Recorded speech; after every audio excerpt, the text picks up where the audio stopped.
You were gonna cheat on me soon. I know, because I'm an empath. All right, fellas, you're about to witness the final boss of gaslighting. She gets caught red-handed, and her excuse is she's a psychic. She's an empath and knew he was gonna cheat, so she had to get a head start. Bro, that's not an empath. That's a demon. You were gonna cheat on me soon. I know, because I'm an empath. I was not gonna cheat on you. I had to cheat on you because you were literally gonna cheat on me. Sorry. Go, get out. Close the door. Go, Shut the door. get out. Shut I it. wasn't gonna cheat on you. And now you don't believe me, so I don't trust you. And now I'm hurt and confused. So just leave. What are you so talking about? manipulative. Oh And my you're God. so toxic. I'm an empath. That's the new excuse. She didn't feel his pain. She felt the opportunity to cheat and created a whole fantasy to justify it. She literally blamed him for a crime he hadn't committed. Men, let this be a lesson. This is beyond a red flag. This is a full-blown mental gymnastics tournament, and she's trying to make you the judge. The second they blame you for their betrayal, it's game over. She belongs to the streets. Babe, pick up the... Babe, please, I'll cook for you, I'll clean for you, I'll do all your laundry, babe, please. I won't cheat on you again, babe, please. Call has been forwarded to voicemail. The person you're trying to reach. Listen to that. The second she's held accountable, what happens? The bargaining starts. I'll cook for you. I'll clean for you. All the things she should have been doing when she was loyal. It's always the same script. Men, let this be a lesson burned into your mind. This is why you build your own kingdom. This is why you have boundaries made of steel. The moment your loyalty is treated like a joke, you don't argue, you don't negotiate, you just close the door. I caught her talking to other men, and she won't get out of my car. Now she's crying. So I caught her talking to other dudes. Oh, wow, that must be sad. God, that must be terrible. Oh, man. What were their names again? I love how you said they were just your friends and you were sending them ass pictures. Get the fuck out of my... Calm, collected, just laying out the facts while she puts on a performance worthy of an Oscar. The fake tears, hiding her face, it's all part of the manipulation playbook. She's not sad, she's embarrassed. There's a huge difference. And the dude in the second half is spitting nothing but facts. The second respect is gone, the relationship is already dead. You don't owe her an explanation, you don't owe her comfort, and you damn sure don't owe her a second chance. Or trying to judge me for what I'm doing. I'm gonna tell y'all what's really going on. I can't do it no more. I done told this woman 7 times to leave my house. Get out, it's over. I don't want to be with her no more. I can't be with you. You don't want to do nothing for yourself. She don't want to better herself. She want to sit around and play the victim and act like I'm the problem. I'm not the problem. This all the stuff, she gotta go. I asked her 7 times, get yourself together. I even tried to make it work. She living with me, I'm paying all the bills. She got her kids here. I didn't even accept her kids. I don't even got no kids. I didn't even accept her kids and treat them kids like mine. I love them kids.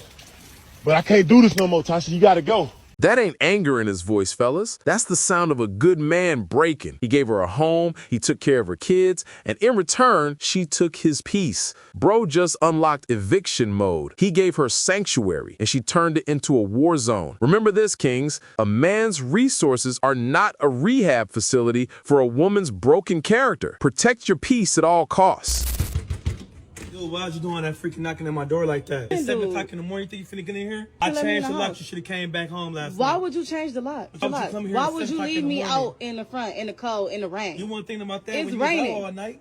I was out kicking it. Like you do. 7 o'clock in the morning? Yes. 7 a.m. Fellas, that's not the walk of shame. That's a shift change. She thought his house was a hotel with a 24-hour check-in. Nah, bro just reminded her that respect is the master key, and she lost her copy somewhere around 3 a.m. Listen to her argument. It's our house. A house is just wood and nails. A home is built on respect. So you cheated and you're the one crying? Really? Now you're sad about it because I found out. So, let me get this straight. You play the game, you get caught, and now you're the one crying? Fellas, take a good look. Those aren't tears of remorse. Those are tears of frustration because her backup plan just got exposed. This is what happened, guys. When you decide to go stay with your baby daddy, you decide to go and start fucking with your baby daddy. You decide to be interested in your baby daddy. This is what you get involved with. This is what you get to do. You get to pick up all your shit. You get to go live back with him again. That's where this is. How do you like that? Yep. You have fun with that. You got a lot of shit to fucking take care of.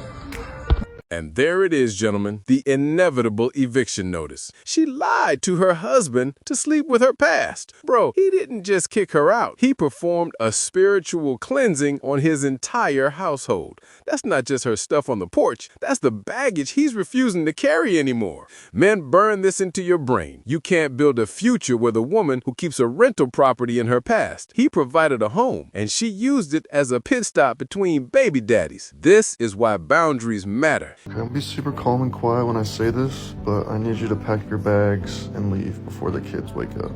Why? I really found your Tinder, dude. How'd you find it? That doesn't matter. You literally admitted to having a Tinder by just asking how I found it, so I just want you to pack your bags and get out of here before the kids get up. Notice her first question wasn't, why are you doing this? It was, how did you find out? She admitted her guilt without even realizing it. Men, protect your home, protect your children, and protect your peace from women who are more worried about getting caught than they are about being loyal. Hey babe, can you come here for a sec? What do you want? I found your Tinder. Take your suitcase and get out of my house. Tinder? Yes, look, right here, your Tinder account.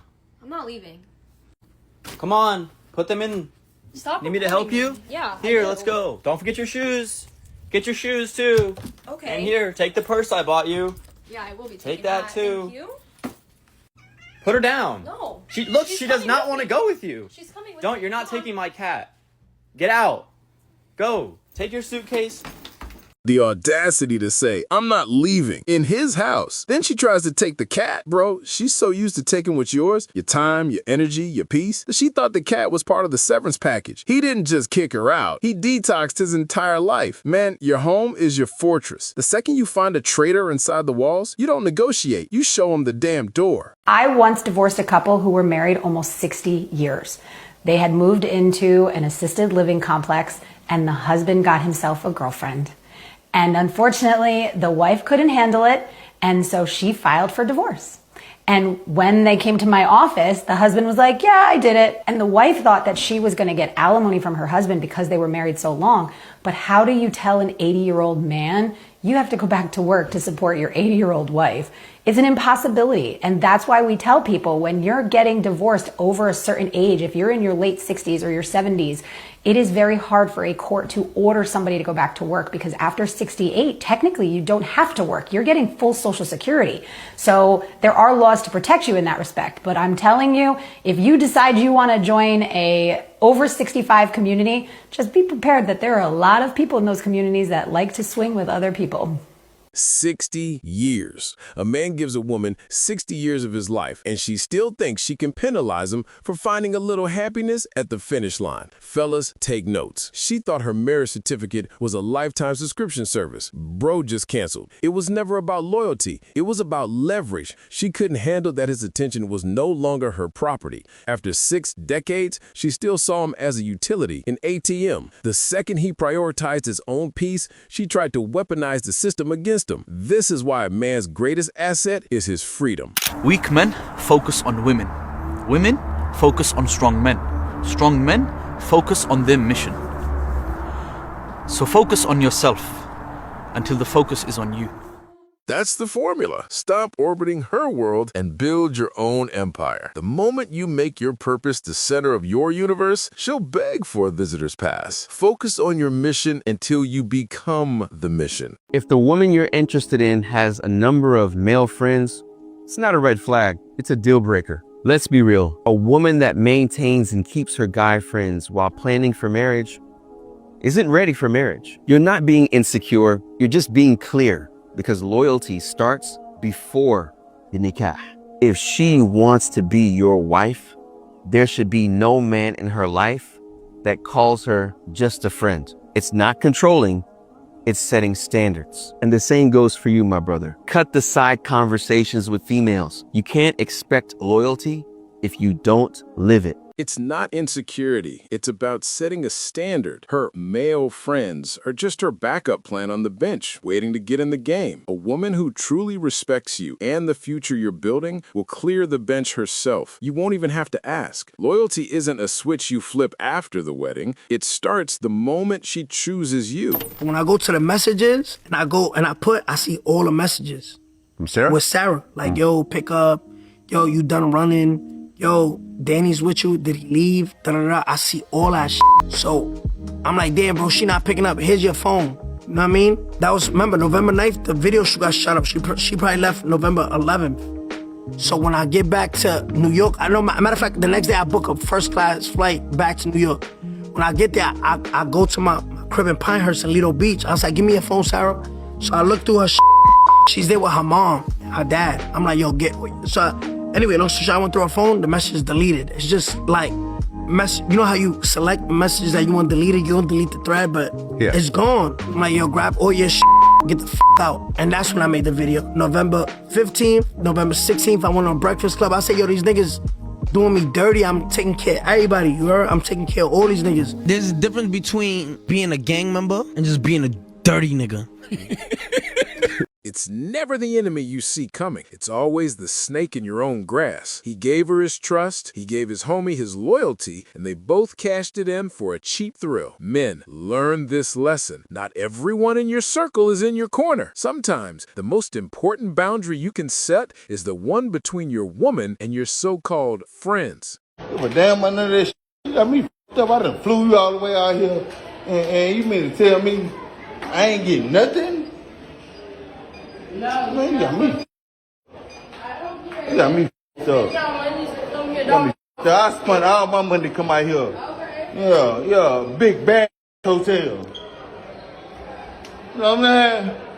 Big ass hotel. You got me f***ed up. You finna walk back to Houston? Yeah. Yeah. I don't know what you going upstairs for. To go to the room. No, you're not going to my room. That's my room. You ain't going to my room. Why? This is my room. Watch me. No. You was not going up there. Let's stop the video. Ain't no video. This real shit. You ain't going to my mother room. You finna Uber back to Houston. This is real shit. You talking about somebody else out here? Yeah, you know, fuck somebody else out here. In New Orleans? You know, somebody else out here, bro. This probably the floor you need to get up on. Cause we on the 20 out. You not coming to my shit, bro. This shit, bro. I gotta keep this. No, you don't. Not no more. I had them change the lock.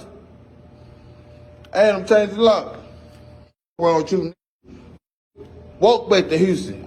Did you hear that? You spent your money to come here don't mean that's the sound of pure, unfiltered entitlement. She believes his resources are her birthright, but my guy finally woke up. I had him change the locks. That's not just a power move, that's a man reclaiming his dignity. Man, never let your wallet move faster than her loyalty. He made an investment and she gave him a bad return. Now she can walk back to Houston. She belongs to the streets. Average women don't want average guys because they think that they're not average. They think that they're above average. How's that going to translate in the dating marketplace? You have average women that are going to be chasing after either exceptional or above average men. They're going to curve men who are average, who are actually on their level. That's why you get caught up with boys and in situationships and a guy never committing to you or a guy who's cheating on you because you're shooting out of your league. So if you think you're a 10, surely you must deserve a 10. You're going to chase after Chad. You're going to spend your 20s a bunch of dudes. You're never gonna like actually get into a proper monogamous relationship. You'd rather have the divided attention of a hyper attractive guy than actually have commitment from like an average dude because you think you're above average. That's the problem in the dating marketplace. And that's why this is a humble check. He's not wrong. They'd rather get their back blown out and ghosted by a Chad than build a life with a loyal man who's actually in their league. It's a chase for status, not for substance. Men, this is why you stop competing. Focus on your purpose, build your value in silence, and let them ride the carousel until they're dizzy. The right one will respect the man who builds, not the boy who plays. Stay away from women.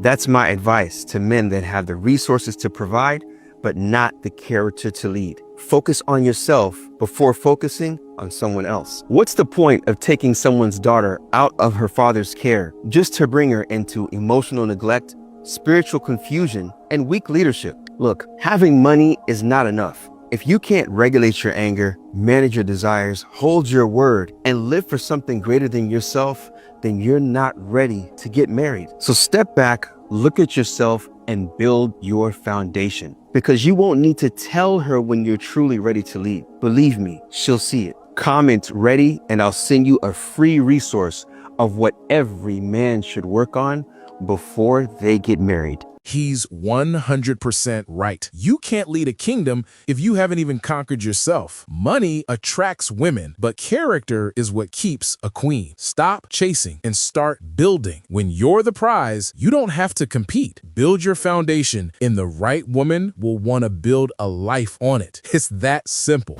This is the game, man. Don't debate the rules with a player who's determined to cheat. You just kick them off the field. Hit that like button if you're done with the excuses. Drop a comment below with the craziest one you've ever heard. And if you're ready to protect your peace and build your value, hit subscribe and join the brotherhood.